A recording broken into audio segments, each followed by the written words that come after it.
like I was saying, I'm Martin Lee, My name is Sandisa.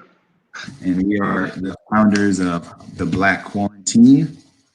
And the purpose of the Black Quarantine is to use the quarantine as a time to educate ourselves on our history, where we've been, where we're at, and where we're going, to empower the Black men and women, people of color, through educating themselves about their history. Because the only way to really defeat the opposition is to know thyself. And I think a lot of us, we're fighting an uphill battle, and it's hard to fight that battle when you're not really sure what you're equipped of. So we have to understand what we're up against by understanding where we've already been, what our ancestors have already laid the foundations for us. We're live right now to kind of talk about the two books and movie that we watched. We read the Willie Lynch letter and the making of a slave and the strange career of Jim Crow. And then we watched the spook who sat by the door. Sandisa, what did you think about the spook who sat by the door? What do you think about the movie collectively? I really enjoyed that movie. My first time watching that movie was when I was like, I think early high school. And what I really liked about the movie is like how this Black man, he joins like an institution which we know like is obviously against like the Black collective, Black power, all that. And he kind of infiltrates it and uses what he learns in there to kind of do like a not Black vigilante, but more like like a Black Panther kind of thing, in which he teaches other Black people to defend their community and just fight back against racism and be self-dependent. And at the time, like during this all happened like during Jim Crow. So I liked a lot of the parallels that we had watching that and reading the book. And is it Nita? Did I get that right? Anita. Anita, Anita. sorry. Let me step outside because I'm kind of loud in here. No, you're fine. Can you hear me? I had to step outside. I was in the building just now. I'm sorry? Can you hear me? I was in the building just now, so I don't know if y'all can hear me. Yeah, your volume is kind of low, but I wanted to ask you if what you think about did you get a chance to watch the movie? So I saw the movie when I was younger, so I didn't watch it again. But I remember the movie just standing out to me was the aspect of like the name of it in itself, the spook that sat by the door. Somebody who you're not supposed to be in that situation, but you were educated by these people. Similar to myself, I was educated by white folk. However, I lived in Black areas. So just being able to be in the midst of them and learning how they feel about us and how to become that Black Panther. My dad's a Black Panther, so for me it was like, yeah, learn what they got to say and then use that to your own advantage to kind of teach ourselves at that point. Facts. Yeah, 100%. I think one of the biggest theme the most important theme I think in the whole movie for me was, which Sandisa kind of mentioned, was taking what he learned and bringing it back to the Black community. Because I think a lot of times, some of us, and I don't say this for everyone, but when we get to a higher level, we sometimes forget where we come from. And he took what he learned to empower, especially the youth. I think that was the most important, that he came back and targeted the youth, because even some of his friends, the people that he was close to, thought he was crazy and didn't believe in some of his views. But the youth, they took it because they thought how it could change, how it changed their outlook on the community. But is there anything that stuck out to you specifically, Nita? I'll say like my favorite line from that movie that like I'll always remember is when the white passing Black guy, when he's like, I was born Black, I live Black, I'ma die probably because I'm Black, as some cracker who knows I'm black. Put a bullet to the back of my head. That's my favorite line from the movie. Hey man, you talk about the light skinned dude, right? That part. Say what? Which guy said that? Was it the light skinned dude that said that? Yeah, the black guy who looks white. They use him a lot. Yes, I know. And honestly, there's parts in that movie I'm like, are they playing a trick on me? Is this guy really black? I couldn't. I had to He pause. really is. Man, I had to pause the movie a couple times. I'm like, man, this dude's skin really, really fair. You know what I mean? Yeah. Yeah, it was, and they use him a lot in the movie for sure. That's a really good line in the movie. There was a line in the movie that really stuck out to me that kind of like struck a chord is when they were doing like, when they were joking around. It was him and the light skinned guy and the darker skinned brother. I don't remember their names in the movie, so forgive me for that. But he was like, "Master, take all my money because I don't know what to do with it." And do you remember that part? Do you guys remember that? Yeah. And I thought that was interesting because Hello? Oh man. you lost me. Are we there? I think we lost connection for a second. I hear you. Okay. But I think that really struck a chord for me because it seemed as if, although they were being very sarcastic, there's a truth to it because when we do get our money, we're spending it so frivolously on material things and vanity. We're not building our black communities. We're not doing the money we make doesn't go back into our communities. We usually spend it somewhere else at a Korean hair salon. Beauty supply, at Dominican's hair salon, or we go buy Jordans. We go buy all these material things that never go back into our communities. And I just thought, like, man, we make a lot of money if you look at us collectively, but we don't invest back into our communities. And it's sometimes when I think of that, it's very disheartening because we have the tools. We really have the tools to make progress and to empower, because sometimes we fail to do the things that really move us forward just because of ignorance, I believe. But that line stuck out to me. I think we're having some connectivity issues.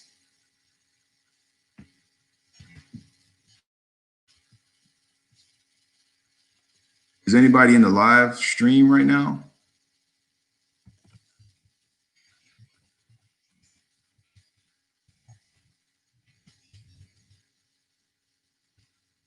I think we're having some connectivity issues, so please bear with us.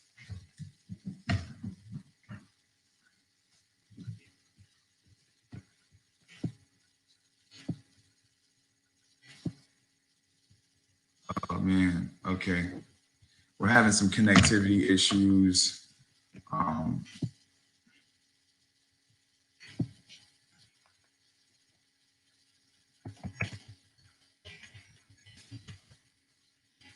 Please bear with us.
Hello?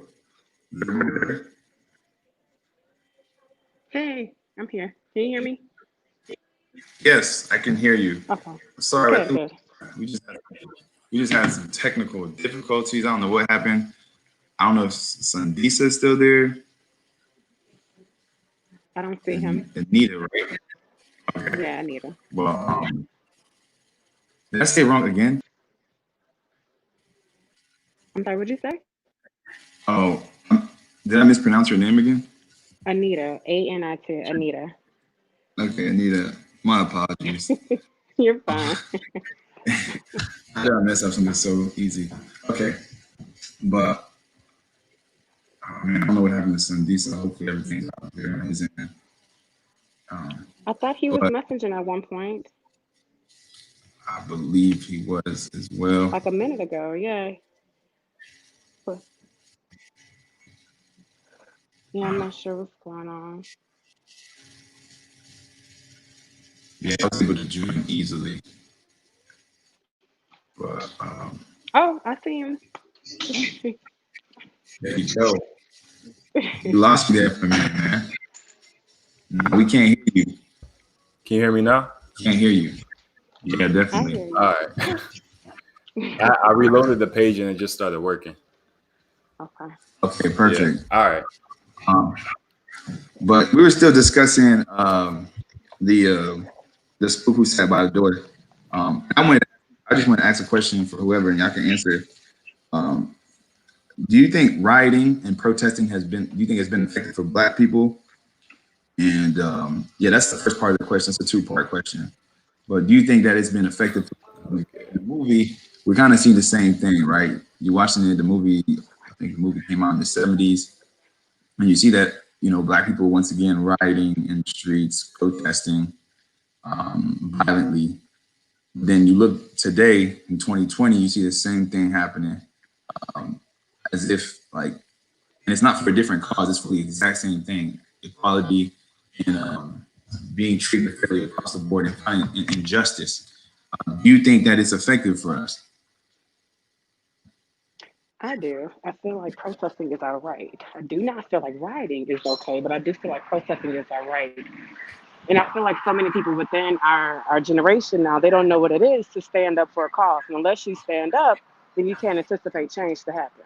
So I think it's not only effective, I think it's necessary. Don't go looting. Please don't loot people's business.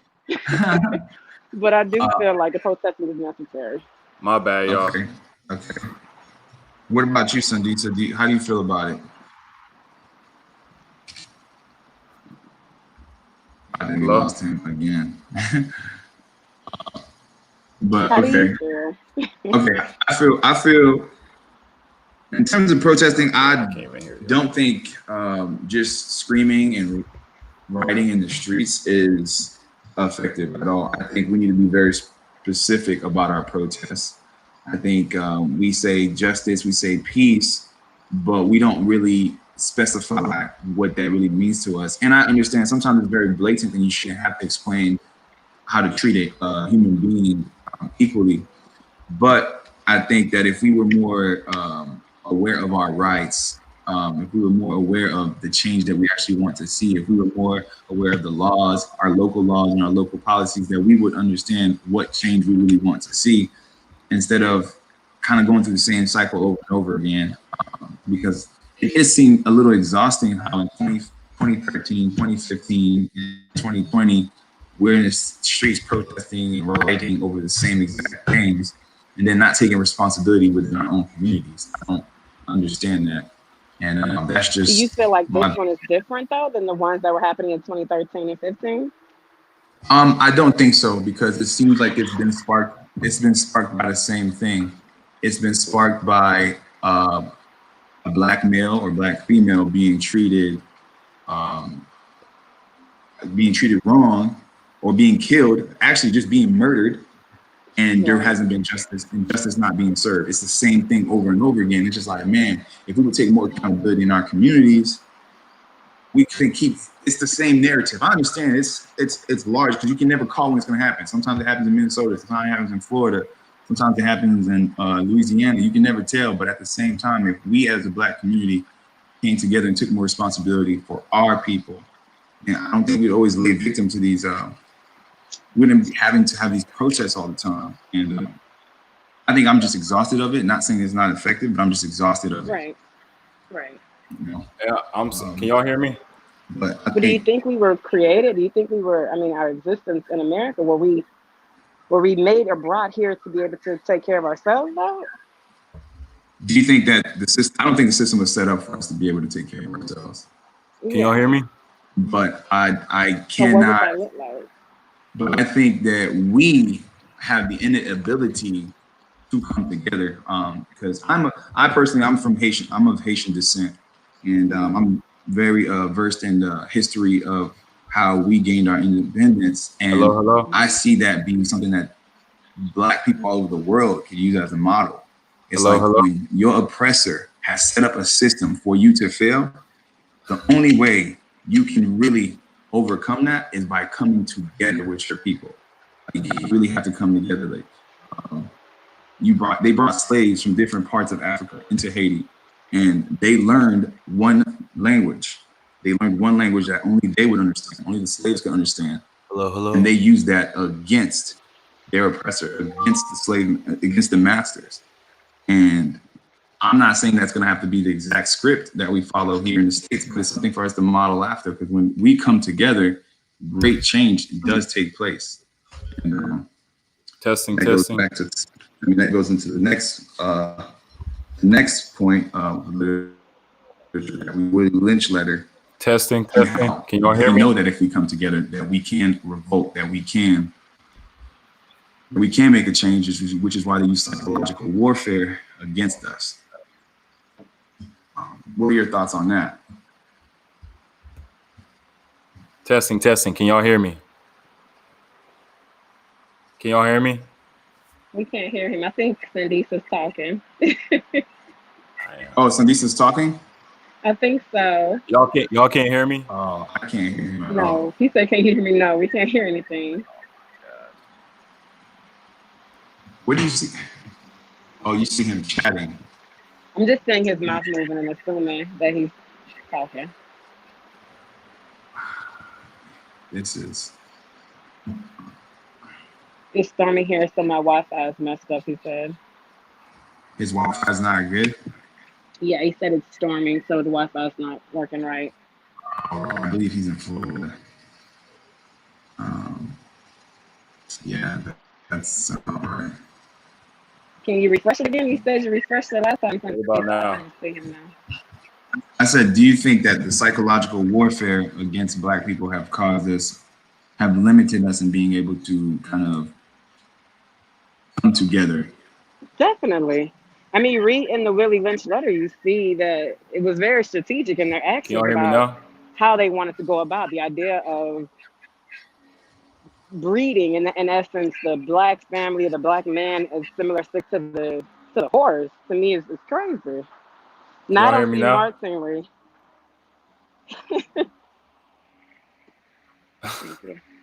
Can y'all hear me? Oh my gosh.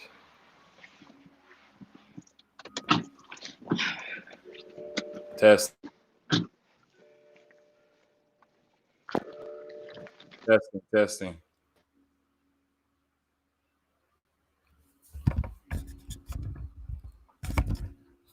Testing.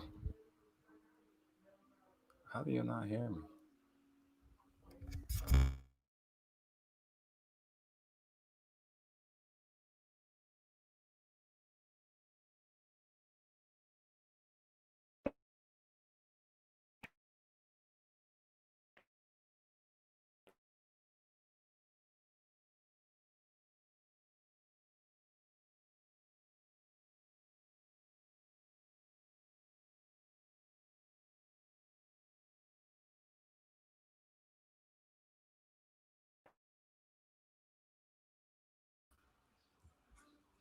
Testing.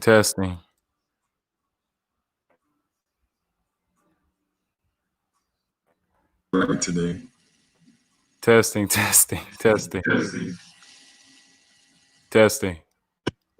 I can hear you. Can you hear me? All right. I can hear you. I can see you. I think we lost Anita though. Yeah. Might have to try Oh out the man, streaming service we after just this. what happened? Did you join through your laptop or your phone? I'm doing it off of my laptop, but it's kind of storming over here, so I don't know if maybe it's my Wi-Fi or it's the streaming platform. I don't know.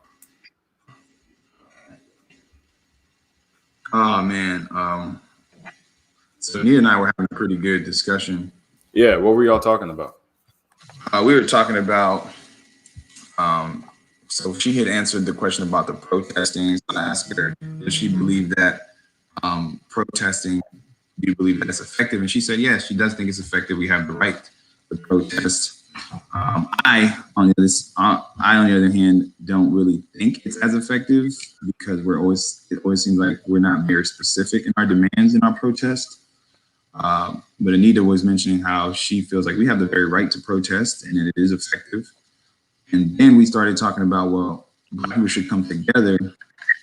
But then we mentioned also how the Willie Lynch letter, some of the psychological tactics that were used to keep us divided. And then we had a little technical issue that we don't have to solve. But Anita, if you can continue with your thought on that, because you were mentioning something. What was the question? I'm sorry, I had to just get in the car. What was the question? Well, you mentioned, so you were talking about how the Willie Lynch letter, they were using tactics to keep us separate from each other. You started mentioning that, and then it got cut off. No, I definitely feel like it. I feel like it was economics for them. Like they stated in the book, the whole goal was to continue the cycle, and the way that they even used the example of for the Black woman who ultimately seemed like the true pawn in the entire story was when the entire letter was the goal was to break her by showing her that the Black male could not be number one the provider or the protector. So now you raise your children, which I'm guilty of as well, feeling like you have to be this independent woman. You raise your children thinking that I can't rely on the Black man like that, and let me raise my son to be physically strong, but then mentally weak, and let me carry these same characteristics on to my daughter. So I do feel like it is very much in our culture today that we still see it, and I have no idea how to adjust that mindset and thinking. Do you think, and I mean, as I was reading this, the Willie Lynch letter, because I've always heard that it was a myth, but as I read it, I know there is truth to it. But do you think we do a good enough job of holding each other accountable in terms of the roles in the family as man and woman and the Black family structure? Because I think that's a huge issue that we face too, and it really inhibits our progression is the Black family structure because they work. I mean, they made it a priority to break that apart. But do you think that we hold each other accountable? Because Can I ask you something? What do you mean by holding each other accountable?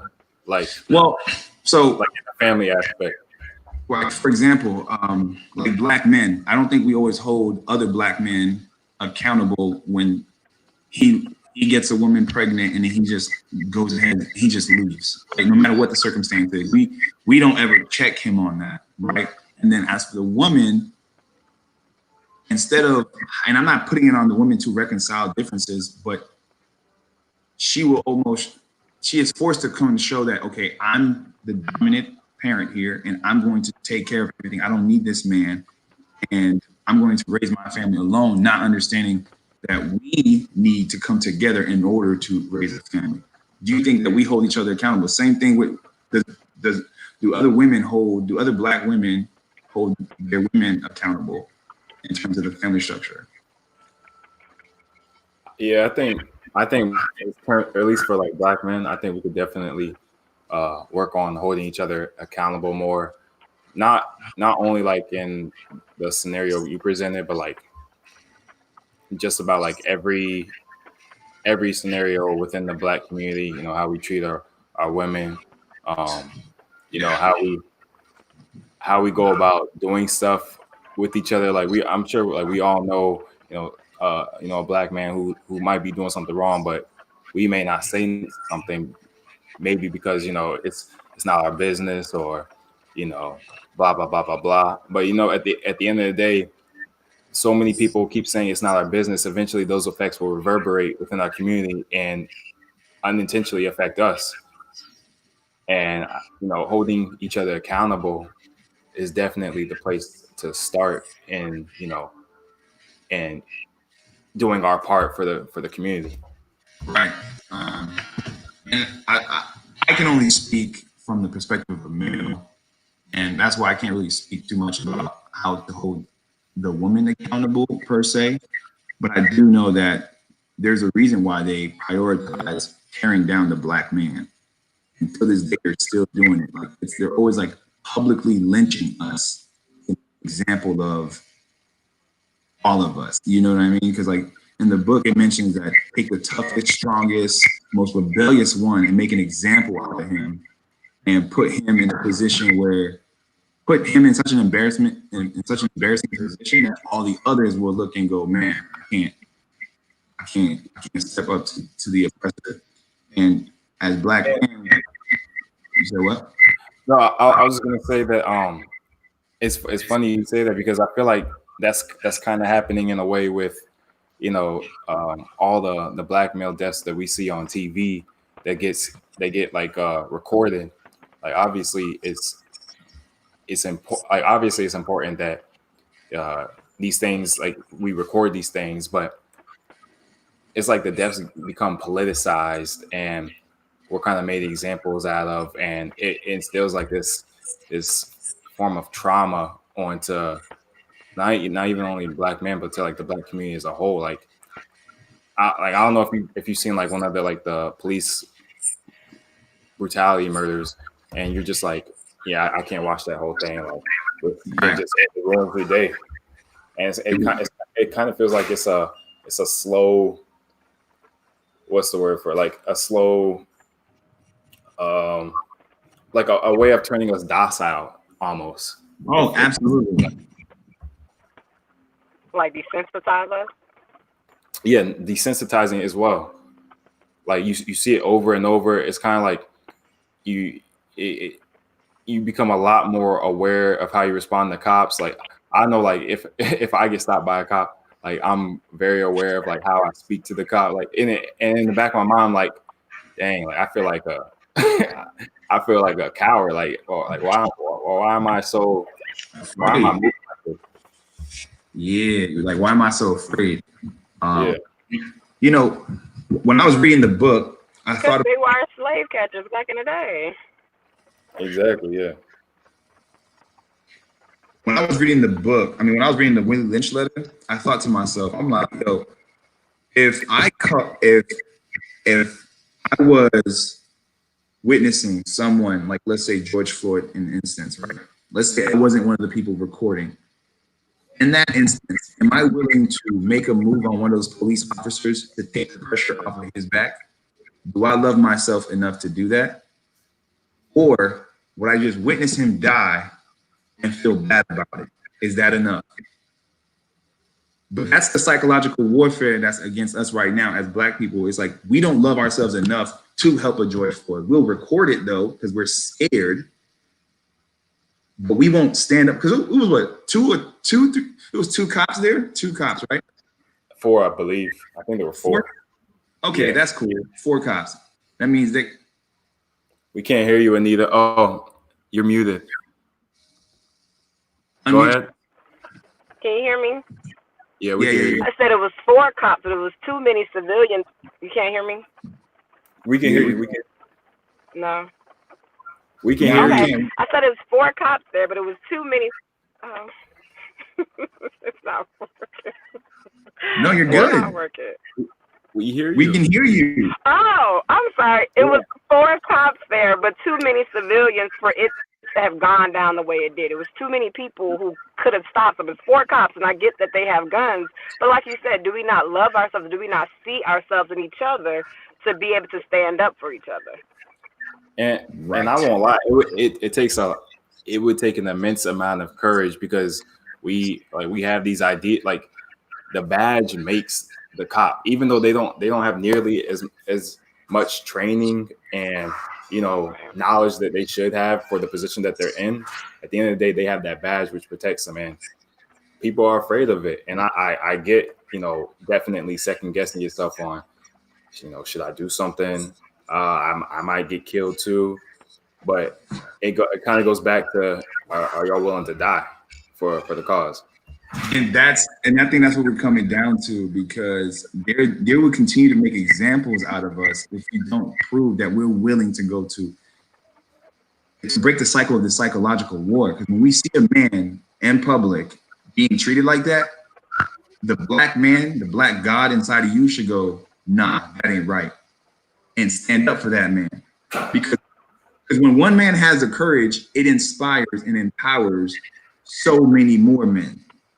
But when we're all just holding the phone recording, we're hiding behind this device because we're hoping like, hey, look, watch this. Somebody please do something about it. It's not going to do nothing.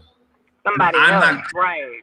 Yeah, you're saying, hey, please do something because I'm not willing to do it, And it's like, it reminds me of the same illustration that they put in the book, in the Willie Lynch letter. It's like, make an example out of that one person. And the other ones will become weak. They'll become afraid of the oppressor. And that's what's happening today. It's the same rule applies. It's going to hurt one of you. Because George Floyd was not a small man. Matter of fact, he was not a small man. No. You if he wasn't willing to fight back. But I just remember. Yeah, go ahead, Anita. No, go ahead. I'm sorry. Go ahead. No, go ahead. I made my point. I guess in my mind, it was just like, looking at that police officer's face, his stand, the way he was just over him as if he was some type of god. It was just like, that was such an example, the same example that comes to mind when I'm reading the Willie Lynch letter of, do this and let them see, but nobody's going to move because we all have them all trained and afraid to move. But you got a knee on a man's neck for 8 minutes and nobody did nothing. Right. And that just stature of that officer was just real clear, like, I own y'all. Right. And I feel like black people gotta, because I've been thinking about it a lot, like, how would I respond in that situation? And initially, I found myself thinking, dang, I think I would be afraid too. And I feel like black people need to like train our minds. Like, we need to get in the mindset that you gotta be willing to put your life at risk for the bigger cause. You gotta be willing to make a sacrifice. You gotta have that mindset that that's what's gonna happen if you're ever in that situation. Let's make a parallel, cross reference from the movie and the letter, right? The spook who sat by the door.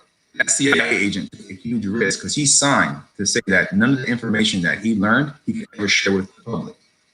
But what did he do? He opposed that. That fear, his life, he no longer cared for his own life. He cared more so for the progression of the black community. And think about the black community that he went after in Chicago, the city streets of Chicago. Right? To this day, it carries the same reputation that it did in the 70s. Remember that. Okay? And he sacrificed the oath that he made. He even had to separate himself from the coons because there was other black people that were training. But they're like, right. These dudes can probably be broken off and say something. But this one right here, he's sharp. He camouflaged himself so well, which we are so good at doing. Like me, I work in corporate America, so I know I can do that camouflage. Same, yeah. We know that language so well. Same. You know what I mean? Yeah. Right. Because we have that ability to camouflage. That's one of the black powers that we have, right? And we can be in any situation and be comfortable. But he used the same fear that we all have when we watch George Floyd. He didn't have that fear. You know what I mean? He walked back into his community and taught them every single tactic that he learned. And that in essence, in long run, who did he become? Who opposed of him the most? Another black man. Yo. Right. So the battle that we're always fighting till this day is still against ourselves. Yeah, not like they say, not all skin folk are kinfolk. No, sir. Your biggest enemy could be, someone who looks just like you. Right. only thinking of like, you know, their own you know, self progression, which is uh I don't want to bring up politics, but like that's kind of how I felt towards like Kamala Harris. I don't think she's kinfolk, and but like that, but like I feel like that's with a lot of black people in politics and, you know, media and stuff. You know, they kind of just they've gotten a taste of the gold, the riches, and they can keep it all. They gotta stay in their place. And we got to see what happens to those that actually do speak out. Let's, for example, I'm not a big fan of his, but I always thought he was super They all corny. But look, did. and the ones that are still alive, they just get canceled. Look what they just did to Nick Cannon, just like that. You know, the Yeah. moment you speak against the chauvinism, the racial chauvinism, and pretty much anything that's white supremacy, they look at you like, oh, word, all right, we're gonna take all that. We're gonna take all that back. And then it's like we show so much the value that we have in ourselves is the value that they give us, the material stuff that they give us, the media play, all that stuff. We lost the core of our substance, the substance of our own souls. So that's what they mean when they say you sold your soul, because you're willing to take whatever they give you and abandon those things that are really true to your being. And Kamala Harris, I feel like they're using her as a play on not only black women, black people, but just the minority in general. It's like, okay, if we put her in position, we're just going to gain all the followers that believe in the feminist movement, people that believe in Black Lives Matter. That's how we get those people to vote for us. And it's like, and we talked about this from the strange career of Jim Crow. Black people have always been used as propaganda in white American politics. Yeah, to get other black people to as pawns. And yeah, it's just funny how like we continuously like if you read the book, you can see how they try and like pacify us with this symbolic representation that doesn't really do anything. And you know, people are like, oh yeah, we're so happy, we're so grateful, but meanwhile we get nothing materially. We just help further the cause of people who don't care about us.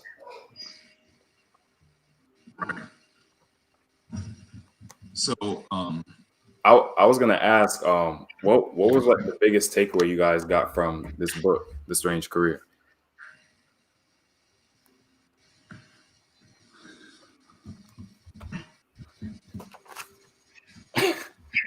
oh, I guess I could go first. I'm leaving the floor open for whoever goes first. Okay, I'll go first. I didn't finish it. I'm gonna be honest with y'all. I didn't completely That's finish fair. it. That's fair. Did you not finish it because you didn't find it interesting? It was a hard. I couldn't get. It was just. Yeah. It's a very dense I feel like read. if I would have got past it, I could have. Yeah. Yeah, Yeah. no, I didn't completely enjoy the read either. Yeah. And I'm glad that you guys are being Okay. honest. I'm glad that you guys are being open and honest about it, because when I first started reading the book, I felt the same exact way. I felt like I always had to refocus myself. What is this book about? Because there's so many dates, so many historical figures, and it wasn't very easy to follow, especially if you're not someone that enjoys history. I never enjoyed history, but I started to enjoy the book more when I started to make connections. The Jim Crow era from 1800s into the late 1960s, I started making the connections to today, and then that's when it became more interesting to read, because I saw so many different parallels today. Like I was mentioning to Sundisa before the call, I was saying like how Joe Biden can say, "You're not black if you don't vote for me," and how these same politicians will use these kind of same quotes. I mean, literally throughout time and during the Reconstruction era, where they're talking as if they use the black man and the black people as a prop for the political campaigns, like Nixon did in the early 70s. How he would say, "Hey, I want, like I was mentioning to you about this too, like the integration of school buses and zoning in people to integrate in schools. But he was only saying that for the purpose of that election, but really that's not what he really stood upon, you know, because he didn't follow through even after his candidacy. So it's not an easy book to read. It's not the best. It's not the most fun book to read, but it gave me a lot of perspective. And I just want to know, how far did you get along, Anita? I can't. You can't hear me? Can you hear me, Anita? Hello? I was gonna ask how far along did she get in the book? Can you hear me, Anita? Hello? Anita, can you hear us? I guess she's having some issues. Yeah, but the book wasn't that. I mean, the book was hard to read. It was hard because of the. It was very hard, man. I've been struggling the past 2 days to try and get through it. Yeah. And I think the next book, of course, we're gonna choose it together, but we want to use a book that's a little bit more relevant too, because the Jim Crow. We have to think about it. The book does mention the Jim Crow. That means it's going to be during the Jim Crow era, and there's just a lot of stuff that I feel like a lot of information that wasn't really that interesting, but there's also a lot of good relevant information in there too. Yeah, I'll say like the most, I guess the thing that popped out most to me, I think I shared it on the Instagram page as well, but it was a quote from the book where Professor Ulrich Phillips, he described the South, and to me it kind of just like cemented that like this is like the culture of like this stuff is like just ingrained within this country. So he described the South as a people with a common resolve indomitably maintained that it shall be and remain a white man's country.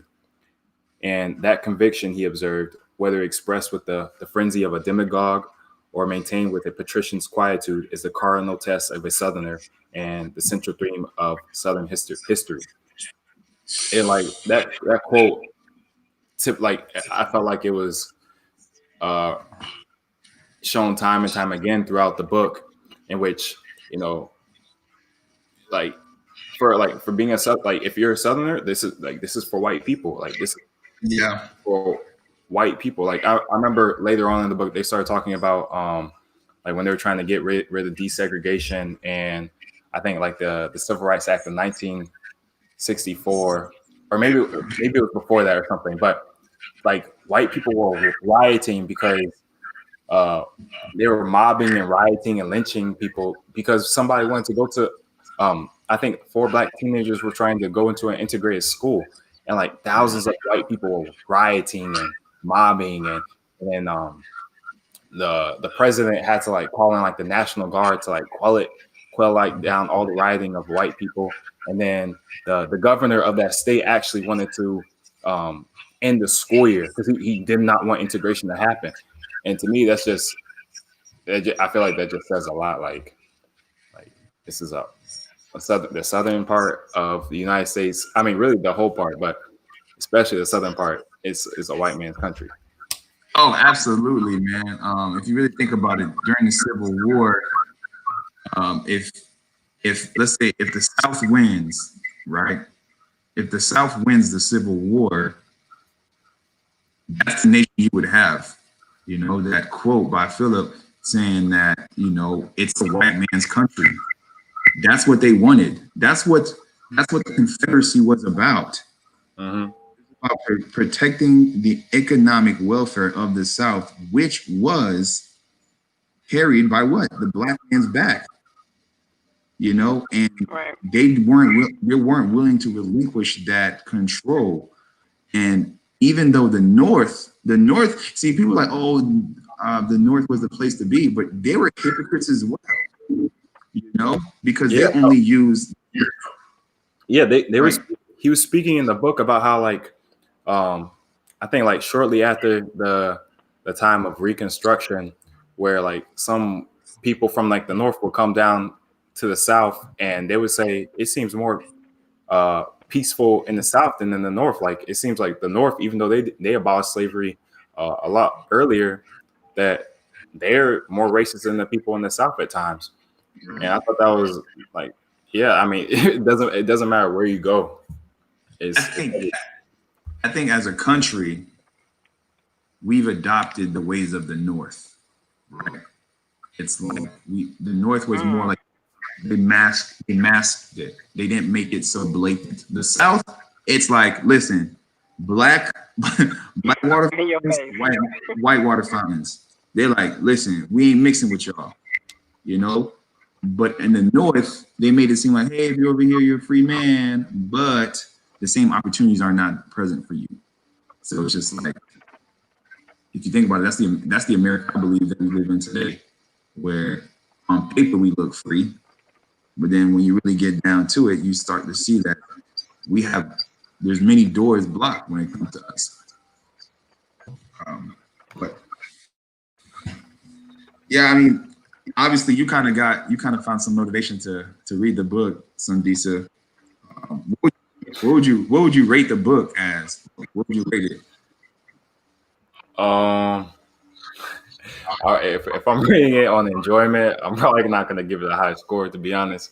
But like as far as like wealth of information, and you know, like its importance, because I think like one of the most important parts of this book is that how the author kind of emphasizes that slavery and segregation were not like segregation was not Jim Crow and segregation was not like an inevitable outcome of slavery. It was one of the possible outcomes that could have occurred. And he was also talking about in the book like how you know the things there were different alternatives to segregation and Jim Crow that could have occurred, but you know we got where we're at now because of a combination of economic and political factors or whatever. So I thought that perspective was really kind of enlightening. So I on enjoyment I'll give it like a 3, but as far as like value and importance and like wealth of information, I would give it like an 8 to 9 out of 10. Okay, that's good. So when does the book pick up? Like when does it pick up? At what chapter do I need to start reading so I can really get what y'all getting? Because I love it. I can find it. If I'll be honest with you, I would say after 5, it starts to get more relevant. But really, when it starts going into the 60s and the Civil Rights Act, that's when it really starts picking up, because of the fact that for most of us, that's what we know the most. You know, the MLKs, the Lyndon B. Johnson signed the Civil Rights Act. That's in our minds already because that's what they taught us in school. Like, we didn't know too much about the Jim Crow. It almost seems like prehistoric was. So a lot of it is, unfortunately, that's like towards the end of the book, though. Yeah, exactly. That it doesn't pick up till the end. You're like, oh, okay, the end. You're like, okay. I'm gonna push through and read it. Yeah, I would. If you can get like an audio book of it, that kind of helped me. Okay. Yeah. Okay. Unfortunately, I can't retain information through audiobooks. I have to read it. So I had to read this book. I mean, I think I agree with your enjoyment rating of 3, but it has a plethora of information in it. It's very. I will actually go back into this book and look at some of my highlights, and I think it will always help me kind of keep certain things in mind, especially when I'm looking at the old regimes of the South, and some of them are still permeating through into modern society. You know, it's just very subtly and then very implicitly, but these things still remain. And I think that's why people like Trump can get into power, because these things still exist. If we were completely reformed and reconstructed, a guy like Trump, his head be decapitated. You know what I mean? I know we gotta be careful what we say on these lives and what we say on these might have the feds after you, man. I said you might have the feds. Right, they're gonna tap in. But if at the core, America's spine, as you mentioned before, Sandisa, America's spine is built on these prejudices and this racial chauvinism, man, where they really believe they're better than us. And when you see, I mean, I don't think I have a favorite part in the book, but I think I enjoyed the middle portion of the book when it starts talking about how it keeps the running theme of the book is the hypocrisy of the United States and how we use our racial as a way to push forward an agenda, to use this as propaganda. One of my favorite parts of the book is when they talk about how Adolf Hitler used the same propaganda against the Jews. And then it's like, dang, how much of that did the United States adopt after World War II into our modern day society today? Like using a race, saying white people are better throughout our media, throughout our TV shows. Everything that you see that they put in our face is to show that white people are somehow in some way better than us. And yeah, there's that hierarchy that's it's always gonna permeate America, it seems, where like no matter what, white people, really white men, are at the top and everybody else is below. yeah. I mean, even the company I work for, every single day they talk about new spotlights or new leadership. When you talk about CFO, CIO, CEO, even, and it's such a shame, even, this DNI, diversity and inclusion role that they created, and they have the nerve to put a white man in that position. You'd be like, what? Yeah, man. You know how many diversity and inclusion roles I've applied to, only to find out that like some white guy took the position.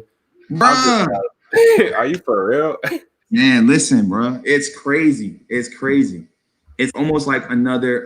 It's like it becomes a token. Like it becomes another analytic, right? Oh, we have a diversity and inclusion officer, so because we believe in a diverse workplace. But who is your officer though? Right. You talking about Tom over there? It's me that live in an all-white neighborhood. How could he be your diversity and inclusion officer? That has no white friends, or they'll try and meet that diversity and inclusion role by putting a woman there, but it's a white woman. A white woman, and it's just like, where's the diversity in that? You know what I mean? Or an Asian woman. There's so many loopholes. Asian. Go ahead, Anita. An Asian woman. They love to throw an Asian right in there and just be like, okay, check box, we're done. Inclusion, check. Diversity, check. Well, and this is a little off topic because this was not part of our Black quarantine, but I always feel like white people exempt Asian people because they're Asian supremacists. They're Asian supremacists, I believe. And like in the movie Get Out, remember the movie Get Out? The Asian dude was there with the white people. Right. It was there with the white. Yep. I mean, because they're considered the model minority. Like, oh, why are you other minorities struggling when Asian people are excelling in all these different areas, academically and financially or whatever? And I mean, like, obviously, like there are reasons for that. Like, it's not like they're like inherently better or whatever. Like, obviously, there are like logical, economic, socioeconomic reasons for why that occurs. And they're unknowingly being used as like a pawn as well. Like Asian minorities, they're used as like pawns against other minorities to try and like maintain the white supremacist hierarchy. Right, and that's a good point that you make, Anita, because that is something that it's a running theme across corporate America is that they'll use Asians or women as a way to say that we're diverse, that we're including everybody. But it's like, nah, y'all ain't put me at the table. And I'm qualified. As a black man, I'm qualified, but y'all won't put me at the same table unless I'm Right. on some total coon, like I'm totally cooning, you know. So yeah, I think the book had a theme of negrophobia, racial chauvinism, and white supremacy, and that's the running theme that I see that even from that early 1800s all the way up to the civil rights movement and to now 2020, which we can call the Black Lives Matter era in the 2000s. It's the same theme. It's the same thing that we're fighting. And I think the opposition is white America doesn't really want to be inclusive of everybody. That's not what this is about. I don't think. And that was my summation of the book, is that from the beginning of time, white America has never really wanted equality across the board, ever. Right. Yeah. But it's always been a constant battle. It's like, oh my God, we got to talk about this again. I don't want them here. Literally, it's like a running theme from one era to the next. You know, every 100 years, we still having the same conversation. We're having the same conversation, man. So to that point, do we become racist? Do we become chauvinistic? Do we become, and racism, I don't mean it in a way of like being hateful towards someone else, but do we start to love ourselves to the point where when we see a George Floyd, we go, I'm gonna lay my life for him. If he's going down, I'm going down with him. Are we willing to make those kind of choices? Well, I don't think that's racist, right? I don't feel like love is taught as something that's selfless. I'm sorry. I feel like the idea of love is something that people think. Say that one more time, Anita. Can you hear me? Yeah. You're kind of quiet. I'm starting to think that the idea of can you hear me now? Yeah. Okay. I said I'm starting to believe the idea of self-love doesn't exist, because if you had self-love, which is in fact selfless, then you wouldn't let a George Floyd like that happen. You wouldn't allow yourself, you could see yourself in George Floyd and stop that. It wouldn't be a second thought of, well, what about me? I think the idea that slavery is created is to make us selfish individuals. Well, we don't recognize each other almost. I feel like there's no way that this is happening in front of me and I'm not acting the fool to do my part to stop it from happening. Not just standing on the sidewalk with a camera, like you said, is letting everybody else take care of it. But when you love yourself, then you see yourself and your sisters, your brothers, and you don't let some stuff happen. Yeah. And I mean, part of there's a lot of non-self-love in the Black community because of how slavery has affected us, how racism has affected us. It's everywhere. We're taught that lighter skin is better from a early age. We've been taught to hate our features and all that stuff. We've been taught to hate each other. You see people on TV, like we represent negative stereotypes on television, movies, like it's everywhere. So really the path to self-love is we got to educate ourselves, and people, those who have the self-love for themselves, have to teach it to others, teach it to those who don't have it, and make sure you instill it at a young age as well. Yeah, 100%. 100% agree. I think that love has been so romanticized. We've learned the ethos of love that we don't realize the love that we need to have for ourselves. Because the love that we don't have for ourselves is not reflecting in our community. In the Black community, you can tell that we don't love each other or love ourselves, because as soon as something hits the fan, we go and destroy our own community, our own neighborhood. We mad at ourselves. And it's like, we ain't never gonna go to the sedity side of the community of the city. We ain't never gonna go to the high end of the city and riot their stuff. We ain't gonna break down their malls. We're gonna take, and then you're gonna see, we're gonna destroy our malls in our community, and we're gonna go to the Gucci store next week, and buy a Gucci bag, Gucci flip flops, and say, yeah, you know what I mean? It's just like, huh? Do you know yourself? Are you aware of yourself? And I think the the part of this book that was very encouraging was when we're talking about the civil rights era, when I feel like that was the enlightenment period of Black people. We talk about Black Panthers when they're like, yo, y'all not gonna police our neighborhoods, we're gonna police our neighborhoods. And then what happens? They infiltrate us because they're like, nah, we don't want y'all to be self-aware. We don't want y'all to love yourselves. We ain't having that. And they broke that apart. I think that's what needs to come back. We need to start believing in ourselves, self-education, self-policing. We don't need a white man who doesn't know how I live to tell me what I should or should not be doing. You don't know my life. You don't understand. You live on the other side of town. You wouldn't, on your day off, you wouldn't come watch the movies on my side of town. So why are you here policing me? Right. And you know, I feel like I used to be like, you know, we need a leader. We need like, you know, the 60s and 70s, we had leaders who could, you know, help galvanize the people and help us move towards one singular goal. I was always thinking, you know, who should be our leader? And nowadays I'm thinking, well, shoot, it needs to start with me. Like, I need to do my part. I need to go into the communities and do what I can. You know, just it has to start with the individual. You can't, you know, wait for some messiah to come and save you and lift you up out of whatever's going on. If you believe that, you know, that we should start doing this and that for our communities, go out into the community and try and start it yourself. See what you can do first. Yeah. I think that's really important.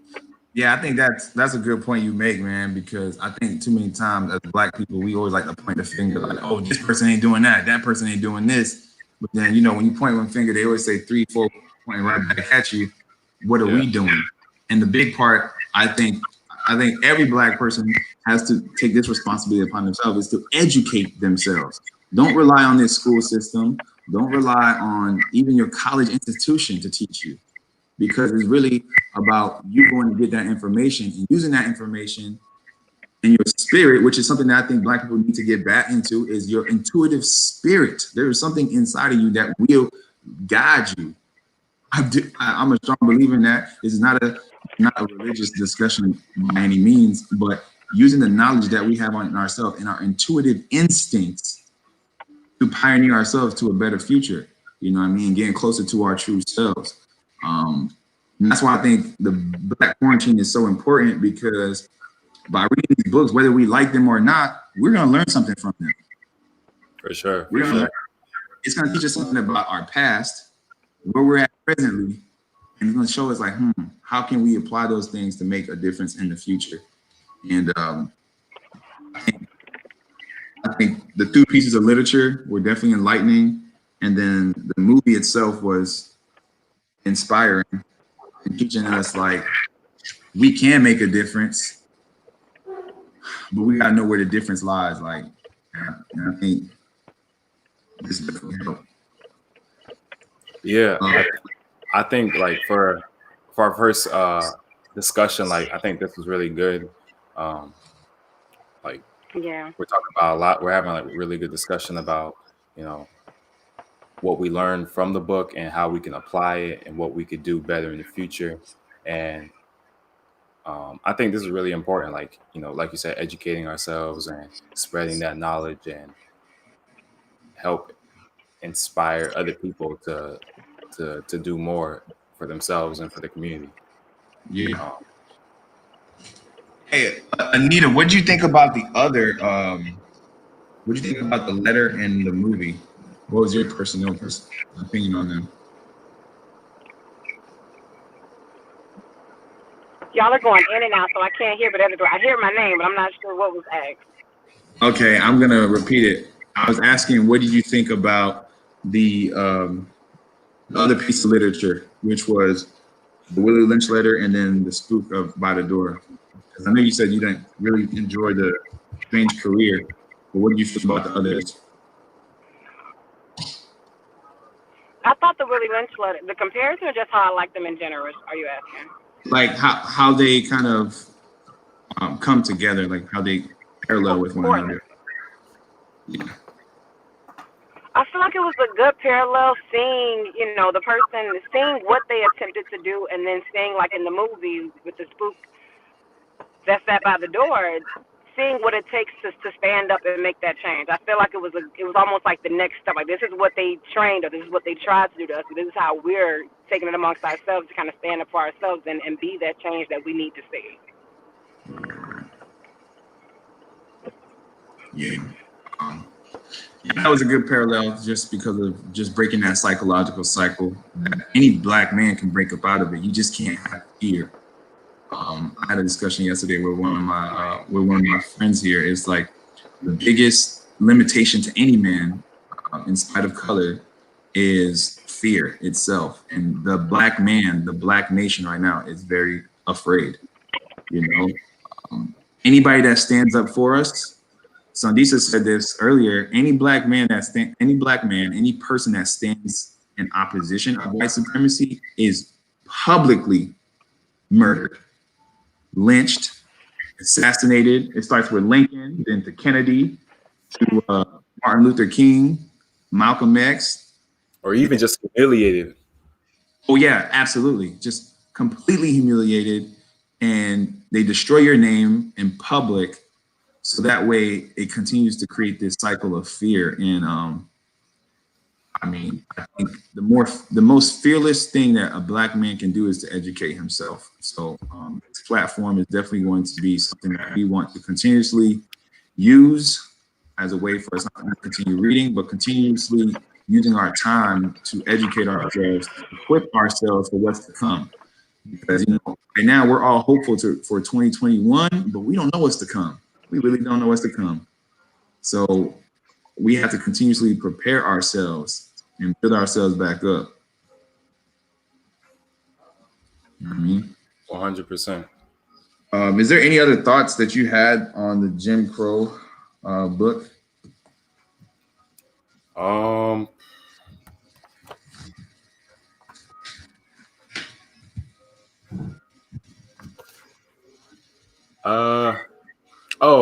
I did think when they were talking about, like, in chapter 6, he kind of like remarked on how, even though a lot of black people were moving towards integration, there were also like several organizations that were created trying to move towards separatism, or to like separate black people, like reverse integration. Like they don't want integration; they want to, maintain the black collective. I think it was like the Congress, or no, not the Black Panthers and maybe the Nation of Islam as well. But I thought that was interesting. And then like the NAACP condemned those organizations. So I just thought that was interesting. Like go ahead. This book made me not trust the NAACP even more, because they were around in the height of this stuff, and it seemed like it was almost like where they breed coons, right? Where they breed people. Yeah, I'm actually part of the NAACP. Oh my God, bro! Hey, I'm not dissing you, bro. No, you good. You good. I definitely see that. I don't even know if I'm gonna stay with them long term. I definitely see where you're coming from, though. I have struggles with them. I really do, because they were even established in an era where America hasn't. They never really addressed that America needs to reconcile their racial differences. It's just like another place to say, okay, we're good, right? All right. All right, we're good. All right, good. All right. But it's like, bro. When y'all gonna admit to y'all wrong, bro? Right. You say, "Oh, I'm sorry," but you never said that you were wrong. You never expressed that, like, "Hey, man, we really messed this up." Yeah, and that's kind of like the sentiment I get being in the NAACP. Like a lot of the older members, like they were obviously like, well, it consists mainly of older members, but a lot of them are just like, they were involved with like the civil rights movement and stuff, but like I don't know, it almost seems like they're kind of complacent. They're not complacent, that's not the right word, but they don't want to push the edge, you know what I mean? They don't want to push the envelope and maybe be a bit more radical like they need to be. They're not going to be, because this is what confuses everybody. Money. Yeah. Certain programs, they're getting funded by certain organizations. They can't talk that talk no more. Exactly. Now you at the table with the enemy. And you know what's funny? When I was first joining it, the one thing that they let us know when first joining was that this is a very politicized organization. Politics plays a heavy influence in this organization. And right there, I was like, dang, I should probably leave. Bruh, listen, because think about it, man. The powers that be, whether it be Democrats or Republicans, those regimes are founded under what? White supremacy. So NAACP is just a place for them to kind of give their offerings for forgiveness of their sins, in a sense. I'm not going to admit to my sins. I'm just going to pay you. It's like people that think they saved just because they go to church. Right. You know what I mean? Right. I'm going to just show up here. I'm going to maybe do a speech at their national something dinner. And informative. Right. I'm not going to actually do the work. No. And then when things like the Black Lives Matter stuff happens, they'll hold these info sessions, they'll do all this stuff. But what are we doing during the time that things are not sensationalized? And it's funny how you brought up the Black Lives Matter thing. They literally painted Black Lives Matter on streets and acted like if that was a win for Black people, like that meant something, like that was something to be happy about. Meanwhile, Breonna Taylor's murderers weren't arrested still. Like, meanwhile, we have all these other issues going on, but they want to paint Black Lives Matter on the street and act like, yeah, change. It's disrespectful. It is, man. And when I was reading this, as soon as I saw NAACP in there, and especially knowing how long they've been around, it's like the intent of what they were here for was completely infiltrated, and now it's goofy, man. Like, come on. Yeah. Breonna Taylor's murders are out there. George Floyd's, the police officers, they took so long for them to do anything with them boys, to even arrest them. Right. You out here, Black Lives Matter. Leave that to the artists. Leave that up to those protesters. But your job is those same politicians that be coming to your dinners and stuff. It's your job to address them and go, hey, this is what this organization is here for, to stand up for these colored people. Y'all gotta say something. Y'all gotta do something. But instead, I wasn't hearing that. Y'all not holding anybody accountable. And that's not a diss towards you, brother. I mean, I know you joined the NAACP, but you did that with good intent. You know what I mean? No offense taken. I don't know. I don't know what I was trying to get myself into. I thought, maybe I could be part of something real, but I gotta rethink it for sure. Yeah, and I'm all about us coming together to do things that are effective for our community. But I'm very hesitant on joining certain organizations just because I'm not really 100% sure who are the players involved and what they stand for, especially if it's politicized. If it's bipartisan at any point, I can't be a part of it. And I remember Tupac always talking about, man, we Black people need to create our own party. Man, you know what? It don't sound crazy no more. Because when you got Trump and Biden as your only options. Oh my God, man. We two brain dead presidential candidates. Brain dead. But then it makes me think, how much does the president really even matter anymore, bro? When dudes like that can run and be taken seriously, bro, it's all about money. And it just shows me too, like if a guy like Kanye West, who obviously, if he can run, it's all about money, bro, because this man can afford to put his name in the ballot. Yeah. That's all. It's a popularity contest, and we over here feeding into that hype while our communities are suffering. The president ain't never come to your community and say, here's what I'm gonna do for y'all. So why the hell do I care so much about who's going up there? I need to be more concerned about what I could do now. you know, local Yeah. organizations. And it doesn't have to be like the NAACP or all these other large names because they just sound good. At one point in time, they were doing their thing, but it's no longer. To me, NAACP is the same thing as saying Jesse Jackson. You know what I'm saying? It's like at one point in time, you did some shit, but what are you doing now? Right. Yeah, you just got the name, you got clout off the name, but like you're not really doing nothing with it. You ain't doing nothing, bro. Like at one point in time, you was relevant and it made sense, but now it's like, who are you? With the times, you're not keeping up. Nah, man. But, I definitely, I like how we got started, man. I think it was some good parallels here.